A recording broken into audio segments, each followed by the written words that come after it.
Greetings, everyone. This is Rock and Roll Swap Convention with the Witty coming up. We made this week's solo X-Men books. Now to move on to this week's team books. Moving on, starting off with Exceptional X-Men number 3. So where we left off, Kate had managed to inadvertently gather a group of young mutants that maybe aren't exactly great at controlling their powers. And, well, somebody else took an interest in them as well. An old friend of Kate's, Emma Frost, formerly known as the White Queen of the Hellfire Club. So the issue opens with Emma attempting to mind control the young mutants.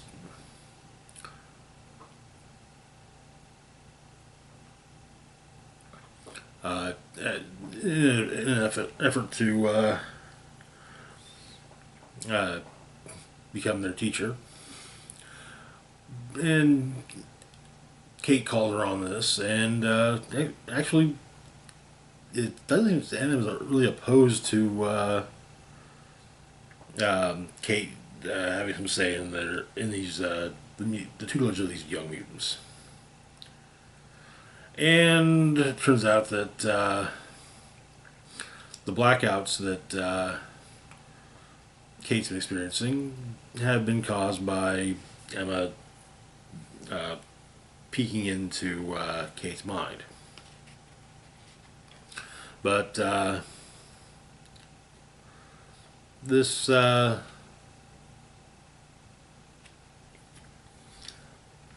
to a fight between Emma and Kate, in part due to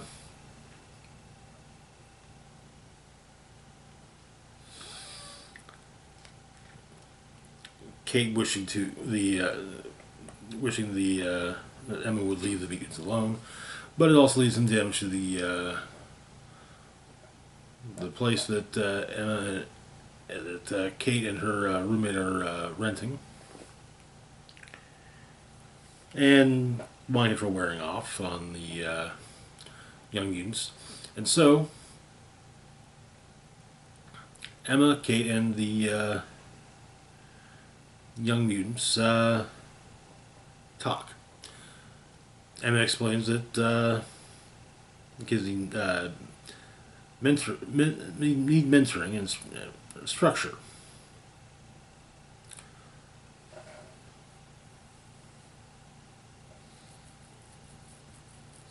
Though it's Emma's surprised that Kate never mentioned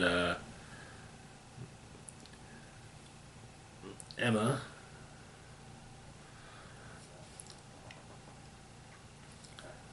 But Emma states that she has much to offer to the kids in the way of instruction.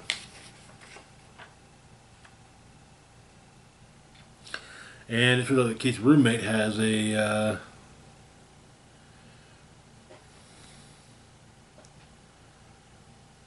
used to wholesale imports, and when she passed, a warehouse space was left halfway converted into a ballet studio.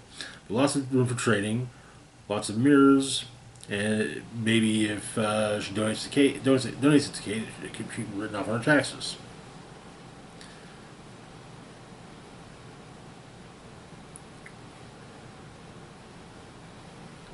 And Kate tells Pretty that her roommate, that she doesn't want to go back to any of this.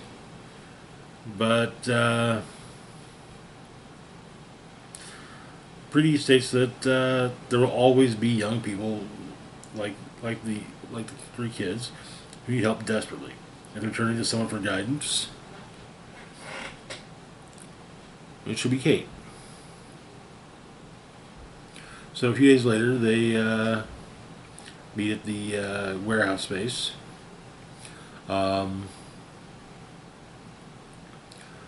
Kate, starts off by saying, "Okay, name, mutant ability, personal goal related to that ability."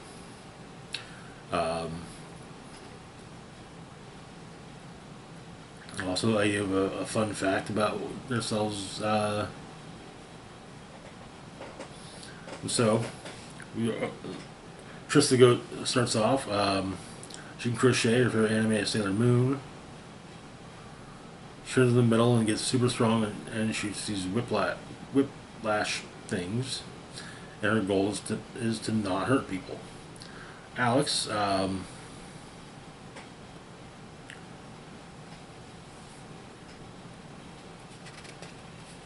explains that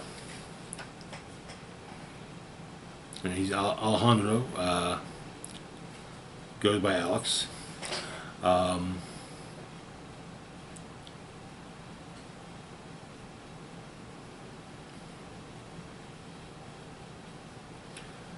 and his ability is that people come up to him and confess their biggest secrets and vulnerabilities, and he can read their moods.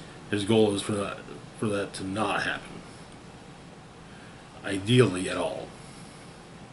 But cases they'll circle back to that one. Then there's Tao Tran.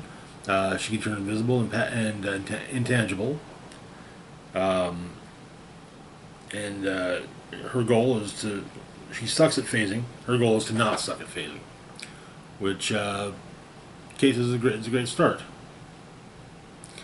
Also, Kate basically says, okay, if you're, introduces herself, that her goal is to teach the kids some way to stay safe. And she can phase through things. She can walk on air, ninja stuff, computer stuff.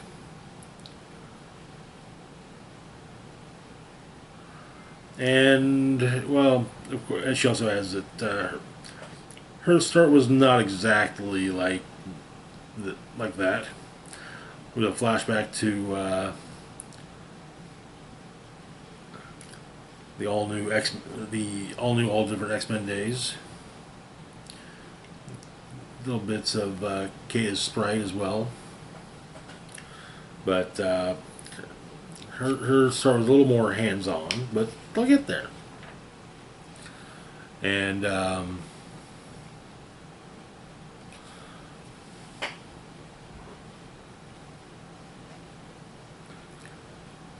Trista suggested they get code names, but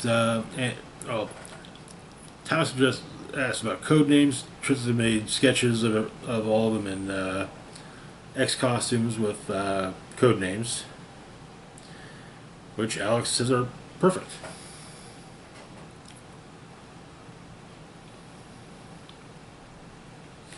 And, well, so Tao says that, well, they've got code names, they're ready to be heroes. But Kate says that they don't need to be heroes. Though she points out that Trista's drawings are great. But the truth is, they need to survive. Enough combat to protect themselves. They don't need code names and missions or costumes. Which Emma has brought as she arrives fashionably late.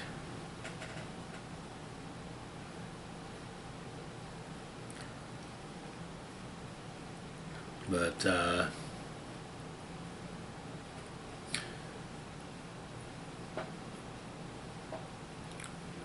and Emma helps Alex with some of his empathy abilities. Basically saying, advising him to quiet his mind.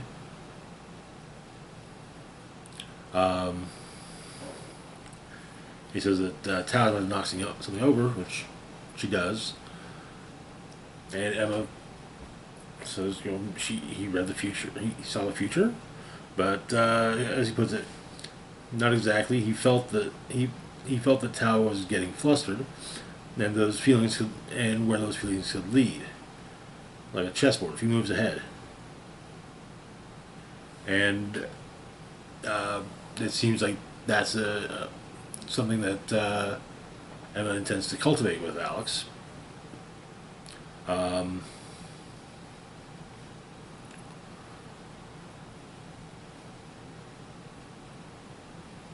Braun's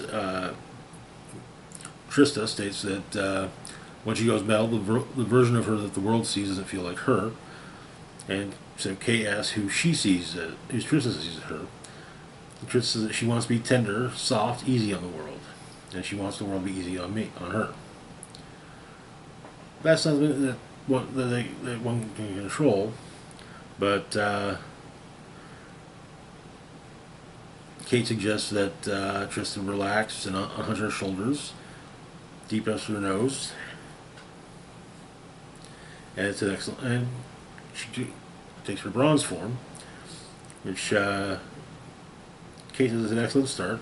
You know, as that someone that she loves very much has abilities a lot like hers, and is also one of the most gentle people that Kate knows. Who one is on the outside? Well, that's just the thought doesn't get completed, but Emma creates a scenario with a bunch of demons fighting the students, and Alejandro is able to suss it out.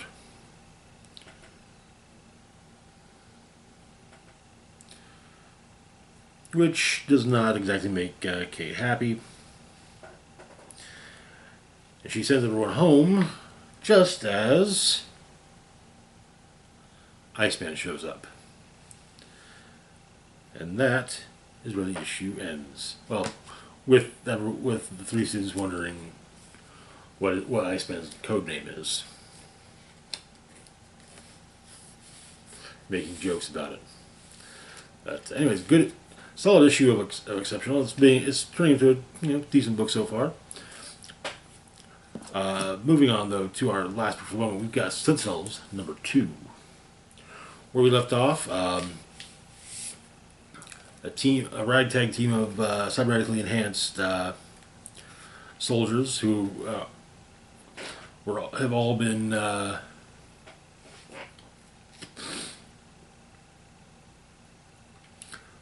are all survivors of various major Marvel events. We're taking on we're going after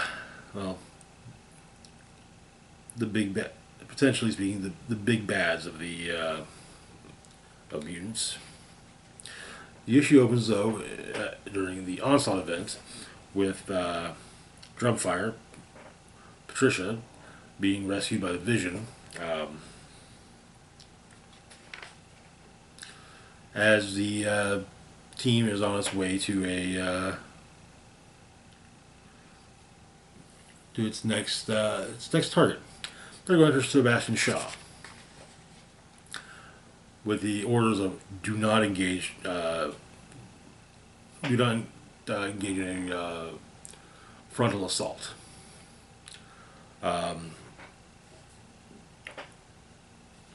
Lockstep tries to utilize his nano armor to calm Shaw down. Also note, Shaw is imprisoned in Bagalia. Meanwhile, Drumfire is seeing Patricia is continuing to see visions of Onslaught.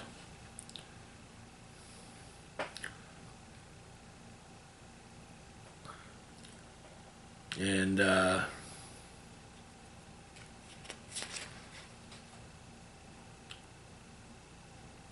manages to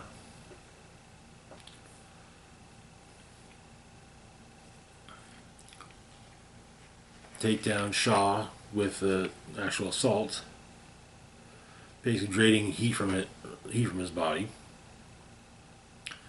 But locks up.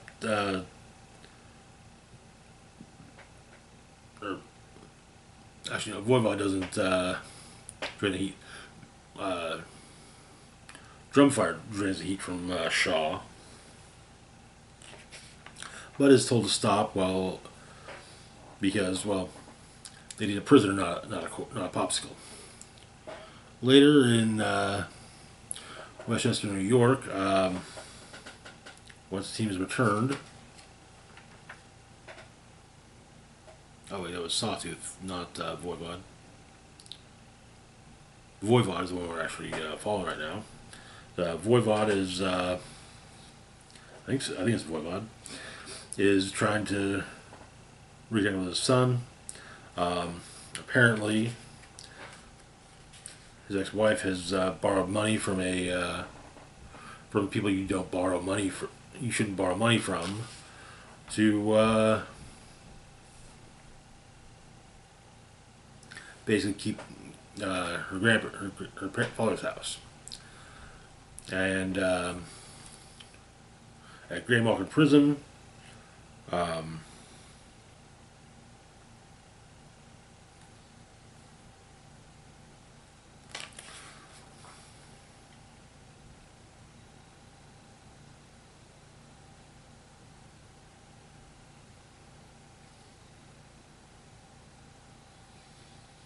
Dr. Ellis is overseeing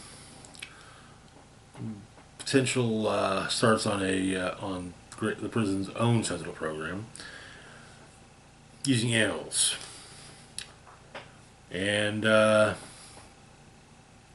first, the implants take to the animal well, but doesn't take long, and the dog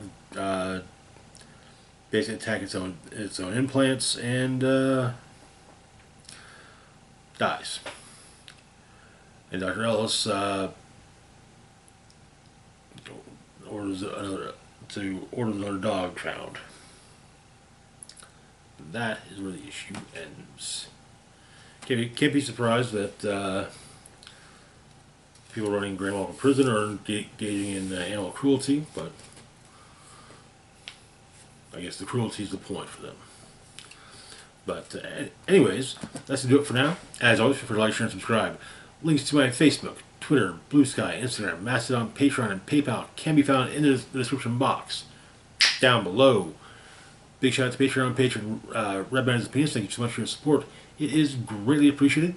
This is Rock and Roll Spock signing off saying, live long and rock hard.